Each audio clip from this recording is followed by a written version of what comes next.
அல்லாஹ்வுடைய கிருபையினால இந்த உலகத்தில் இறைவன் நம்மை படைத்த பிறகு இரு கருவியின் மூலமாக இந்த உலகத்தில் நாம் வந்திருக்கிறோம் என்றால் அது நம்முடைய பெற்றோர்கள். உங்களுடைய மனதில் இப்போது உங்கள் தாய் மற்றும் தந்தையினுடைய அந்த முகத்தை அப்படியே கொண்டு வந்து கண்களுக்கு முன்னால் வைத்துக் கொள்ளுங்கள். வயது முதிர்ந்தவர்களாக இருந்தாலும் இறந்து போனவர்களாக இருந்தாலும் உங்கள் கண்களுக்கு முன்னால் அப்படியே உங்க அத்தாவையும் அம்மாவையும் நினைச்சுக்காங்க. அல்லாஹ்வுடைய தூதர் ஸல்லல்லாஹு அலைஹி வஸல்லம் இடத்தில் கேட்கப்படுகிறது, மன் அஹக்குன் நாசு பி ஹுஸ்னி ஸஹாபத்தி, அல்லாஹ்வுடைய தூதரே உலகிலே நான் தோழமை கொள்ளக்கூடிய ஒரு உறவை எனக்கு சொல்லி தாருங்கள். அல்லாஹ்வுடைய தூதர் சொன்னார்கள், உம்முக்க உன்னுடைய தாய், உம்முக்க உன்னுடைய தாய், உம்முக்க உன்னுடைய தாய். பிறகு சொன்னார்கள், அபூக்க உன்னுடைய தந்தை. தாயும் தந்தையும் தான். தாய்க்கு 3 இடத்தை கொடுத்தார்கள். என்ன காரணம்? உங்க மனசுல அப்படியே நீங்கள் யோசித்து பாருங்கள். உங்கள் தந்தையும் உங்கள் தாயும் திருமணம் செய்து கொள்கிறார்கள். இந்த கற்பனை கொண்டு வாங்க.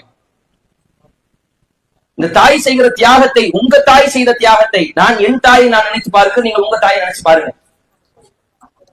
தான் வளர்ந்து ராணியாக வாழ்ந்து வந்த வீட்டை விட்டு வருகிறார். கணவருடைய வீட்டில் வாழ்கிறார். வீட்டுல ராணி மாதிரி இருந்தவள் எல்லா வேலைகளையும் இழுத்து செய்தது நம்முடைய தாய். நம்மை வயிற்றில் சுமக்கிற நேரத்தில் நினைத்த உணவை நம்முடைய தாயால் சாப்பிட முடியாது. நினைத்த மாதிரி நம்முடைய தாயால் தூங்க முடியாது. நினைத்த ஆடையை அவளால் அணிய முடியாது. இதெல்லாம் எதுக்கு செய்கிறார்? கண்களை மூடி உன் தாயினுடைய முகத்தை நீ சிந்தித்து பார். நீ வெளியே வந்து சிரிக்க வேண்டும், வாழ வேண்டும் என்பதற்காக துவக்கத்திலேயே அந்த தாய் என்பவர் உனக்காக தியாகம் செய்ய ஆரம்பித்து விட்டார். தனக்கு பிடிக்காதவற்றையும் கூட தன் பிள்ளைக்காக சாப்பிட்டாள். பல நேரத்தில் மயங்கி விழுந்திருக்கிறாள். பல நேரத்தில் ஒன்றும் செய்ய முடியாமல் படுக்கிற படுக்கையில் இருந்திருக்கிறாள். அப்படியே வயிறை தாங்கியவர்களாக ஹாஸ்பிட்டலுக்கும் வீட்டுக்கும் எத்தனை முறை உங்கள் தாய் நடந்திருக்கிறார்.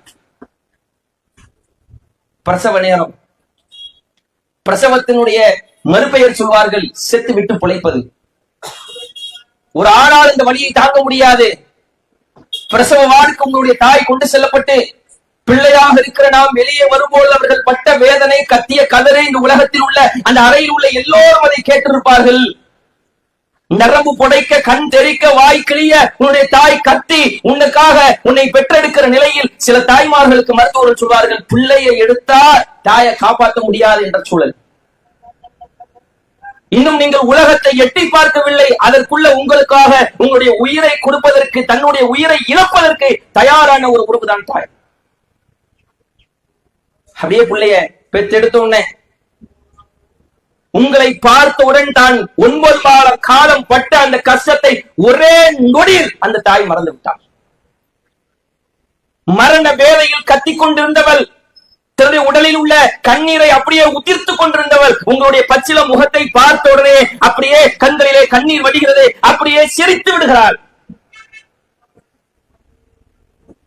2 ஆண்டு காலம் உங்களுக்கு எந்த உணவும் இல்லாத நிலையில் தன்னுடைய இரத்தத்தை அப்படியே உங்களுக்கு உணவாக கொடுத்தவள் தாய்.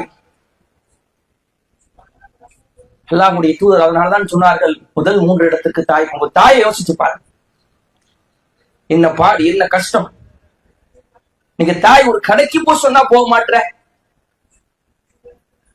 உன்னை பார்ப்பதற்கு முன்பாக உனக்கு அவள் செய்த தியாகத்தை நீ சிந்தித்து பார்த்தாயா? தந்தை சாதாரணவர் அல்ல. தந்தை ரசூலா சொன்னாங்க, வெளிநாட்டிலோ உள்நாட்டிலோ கூலி தொழிலாளியாக குருதி கொட்டி உடல் தோள்கள் சுருங்கி இளமையை அப்படியே தன்னுடைய வேலையிலே கழித்து வெயிலிலும் மழையிலும் பல இடத்தில் வெளிநாட்டு வேலை என்று நினைக்கிறீர்கள். அந்த வெளிநாட்டவர்கள் அவர்களை முறையான கண்ணியமாக ட்ரீட் பண்ணுவார்களா? இல்லை. சில இடங்களில் மிருகங்களை விட கேவலமாக ட்ரீட் பண்ணுவாங்க. இருந்தாலும் கடல் தாண்டி வந்து மொழி தெரியாத இடத்தில் தன் அன்பு மனைவியை விட்டு தன் அன்பு பிள்ளையை விட்டு அங்கு உழைக்கிறார் என்றால், கஷ்டப்படுகிறார் என்றால், குருதி கொட்டி உங்களுக்காக சம்பாதித்து தாயகத்துக்கு பணம் அனுப்புகிறார் என்றால், என் பிள்ளை நான் பட்ட கஷ்டத்தை ஒரு காலம் இந்த துனியாவில் பட்டுவிடக் கூடாது என்ற ஒரே லட்சிய உணர்வுக்காகத்தான் உங்களுடைய தந்தை இப்படிப்பட்ட சிரமத்தை தன்னுடைய வாழ்நாளில் சந்திக்கிறார் என்பதை புரிந்து கொள்கிறார். இப்படிப்பட்ட தாயை எதிர்த்து பேசுகிறாயா? இப்படிப்பட்ட தந்தைக்கு எதிராக நெஞ்சை நிமிர்த்துகிறாயா? கடன் பட்டு கஷ்டப்பட்டு பள்ளி கல்லூரியில் அவனை படிக்க வைப்பதற்காக எத்தனை ரூபாய் கடன் வாங்கி இருப்பார்கள், எத்தனை நபர்களுக்கு முன்பாக தலை குனிந்திருப்பார்கள், யோசித்து பார்த்தாயா? வீட்டுக்கு செல்கிறாய், உணவு சாப்பிடுகிறாய், உணவை குறை சொல்கிறாய், தட்டி விடுகிறாய். இன்றைக்காவது உன் தாயும் தந்தையும் பார்த்து அம்மாவே பாப்பாவே சாப்பிட்டீங்களான்னு ஒரு வார்த்தை கேட்டிருக்கிறியா? அரை நீ சாப்பிடாம அவர்கள் சாப்பிட்ட வரலாறு உண்டா? என்ன ஸ்பெஷல் சாப்பாடுனாலும் உங்களுக்காகத்தானே கொடுத்தார்கள், உனக்காகத்தானே வாழ்கிறார், உனக்காகத்தானே எல்லாவற்றையும் இழக்கிறார்கள். நீ காலேஜ் படிப்ப, பெரும் படிப்பை படிப்ப, பெரிய ஐடில வேலை வைப்ப, நீ படிக்கிற படிப்பை கூட அவர்களால் முழுவதுமாக சொல்ல முடியாது.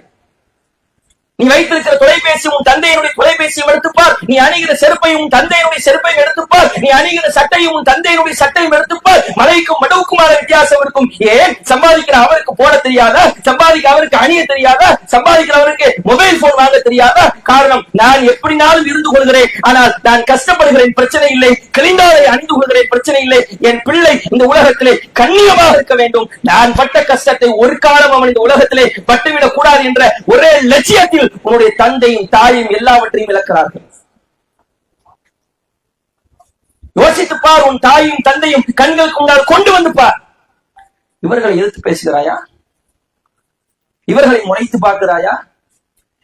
இவர்களை எதிரியாக நினைக்கிறாயா? நன்றி வேண்டாமா? உலகத்திலேயே சாப்பிட்டியா என்று கேட்கிற சுயநலமற்ற ஒரே உறவு உன்னுடைய தாயும் தந்தையும் தான். உன்னை நினைத்துக் கொண்டே காலத்தை கழிப்பவள் உன் தாயும் தந்தையும் தான். பெருநாள் தினத்திற்கு தனக்கு புத்தாடை எடுக்க பணம் இல்லாவிட்டாலும் கூட கடைக்கு சென்று தன்னுடைய பிள்ளைக்கு கடனை உடனே வாங்கியாலும் ட்ரெஸ் எடுத்து கொடுத்துட்டு மனைவி கேட்பா, நீங்க ட்ரெஸ் எடுக்கலையா, எனக்கு எதுக்கு வயசான காலத்துல சொல்லுவாரு. அவருக்கு ஆசை இருக்காதா? நான் என்னத்தை பார்த்துட்டேன், என் புள்ள போட்டா போதும், என் மக போட்டா போதும். இப்படியான உறவு அன்புக்குரியவர்கள் இந்த தாயும் தந்தையும் அருட்கொடை, அற்புதம், காட்ஸ் கிஃப்ட். எத்தனையோ நபர்களுக்கு தாய் தந்தை இல்லை. யோசித்து பாருங்க. உனக்கு கூப்பிடுவதற்கு அம்மா அப்பான்னு ஒரு ஆள் இருக்கு, உம்மா அப்பான்னு கூப்பிடுவதற்கு ஒரு ஆள் இருக்கு. இந்த நிகழ்ச்சி தாமதமானால் முதல் போன் உன் தாய் தந்தை இடம் தான் வரும். முடிஞ்சிருச்சா, சாப்பிட்டியா, என்ன பண்ற, எங்க இருக்கிற? தாண்டா பாசம். இது ரத்தத்திலே ஊறிய பாசம், பிரிக்க முடியாது. திருமணமாகிற வயசு, திருமணமான பிறகு இந்த தாயை பல காரணத்துக்காக உதறி தள்ளுகிறார்கள். தாயும் தந்தையும் ஒரு கட்டத்தில் உனக்கு தொல்லையாக இருக்கிறார்கள். அன்பிற்குரிய இஸ்லாமிய சமுதாயமே, நன்றி கட்டவனாக ஆகிவிடாது. உன்னை கஷ்டப்படுத்துகிறார்களா, கண்டிப்பு போடுகிறார்களா, உன் மீது உள்ள நம்பிக்கையின்மையால் அல்ல, உன் பருவத்துல கொஞ்சம் கோளாறு இருக்கு, அதுக்காகத்தான். சின்ன வயசுல உன்னை சந்தேகப்பட்டாங்களா? இல்ல. சின்ன வயசுல நீ போன் யூஸ் பண்ணா கண்டிஷன் போட்டாங்களா? இல்ல. இந்த பருவம் டேஞ்சர். அதற்காகத்தான் இந்த பருவத்தில் உன்னை காப்பதற்காக. அதுவும் அவருடைய சுயநலம் அல்ல, அவருடைய பொதுநலம் தான். தாய் தந்தையை பகைப்பவர்கள், தாய் தந்தையை எதிர்த்து பேசுபவர்கள், உன் வீரத்தையும் தாரையும் உன் தாயை நோக்கி தந்தையை நோக்கி நிமிர்த்தி பார்க்கிறாய், சாப்பிட மாட்டேன் ஸ்ட்ரைக் பண்ற, அவருடைய வருமானத்தை வீரியான ஒரு பொருளை நீ கேட்கிறாய். நீ சிந்தித்து பார், அல்லாஹ் நினைத்தால் யாருக்கும் மரணத்தை கொடுப்பான். நீ உன் தாயும் தந்தையும் பகைத்திருக்கிற ஒரு சூழலில் உன் வீட்டிற்கு செல்லும் பொழுது சில வேளை வீட்டிலே மக்கள் சூழ்ந்திருப்பார்கள். என்னன்னு பார்த்தால் உன்னை திட்டிய, உன்னை பேசிய, உன்னை குறை கூறிய, உன்னை கண்காணித்த அந்த தாயும் தந்தையும், தந்தையோ தாயோ யாரோ ஒரு ஆள் மரணித்திருந்தால் அந்த நிலையில் நீ என்ன செய்வாய்? கதரை அழுது மன்னிப்பு கேட்க முடியுமா? கையை பிடிக்க முடியுமா? காரை பிடிக்க முடியுமா? அம்மாதே உம்மான்னு கூப்பிட்டா கேட்குமா? இந்த உலகத்திலே மரணத்தை யாருக்கும் அல்லாஹ் எந்த நிலையில் வைத்திருக்கிறான். அன்பிற்குரிய என் சகோதரர்களை, இறுதியாக நான் ஒரு வார்த்தையை சொல்லி முடித்துக் கொள்கிறேன். தாயும் தந்தையினுடைய உள்ளத்தை கலங்க செய்யாதீர்கள், சுக்குநூறாக உள்ளத்தை உடைத்து விடாதீர்கள்.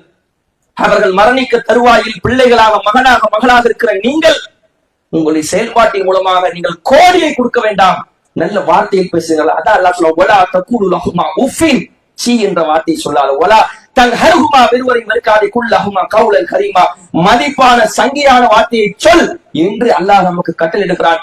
இதை உங்களுடைய மனதில் ஆழமாக பதிய வைத்துக் கொண்டு தாய் தந்தையை நேசிங்கள், தாய் தந்தை இடத்தில் பேசுங்கள். அல்லாஹ்வுடைய தூதருக்கு விவரம் தெரிந்த பிறகு தாயும் கிடையாது தந்தையும் கிடையாது. பக்கி என்ற மையவாடிக்கு சென்று அல்லாஹ்வுடைய தூதர் தாய் தந்தைக்காக அழுவார்களாம். நமக்கு அல்லாஹ் தாய் தந்தையை கொடுத்திருக்கிறான். அன்பு சகோதரர்களே, அந்த தாய் தந்தையை கொஞ்சுவோம், தாய் தந்தைக்கு முத்தம் கொடுப்போம், தாய் தந்தையை கட்டி பிடிப்போம், அவருடைய கதைகளை கேட்போம், அவருடைய உள்ளத்தை பதற செய்யாமல் நண்பர்களாக அவர்களிடத்திலே பகழ்வோம். அவர்களை பகைத்து நிற்காதே, நெஞ்சை நிமிர்த்தாதே, வார்த்தைகளால் அவருடைய உள்ளத்தை சுக்குநூறாக உடைத்து விடாதே. ஒவ்வொன்றுக்கும் நாளை மறுமையை நீ அல்லாஹ்விடத்திலே பதில் சொல்ல வேண்டும். அல்லாஹ் நமக்கு கொடுத்த ஆகச் சிறந்த அருட்கொடை தாயும் தந்தையும். அந்த பெற்றோரை பேருவோம் என்ற ஒரு கருத்தை உங்களுக்கு மத்தியில் வலியுறுத்தியவனாக என்னுடைய உரையை நான் நிறைவு செய்து கொள்கிறேன். வாஹிர் தவானா அல்ஹம்துலில்லாஹி ரப்பில் ஆலமீன். அஸ்ஸலாமு அலைக்கும் வரஹ்மத்துல்லாஹி வபரகாத்துஹு.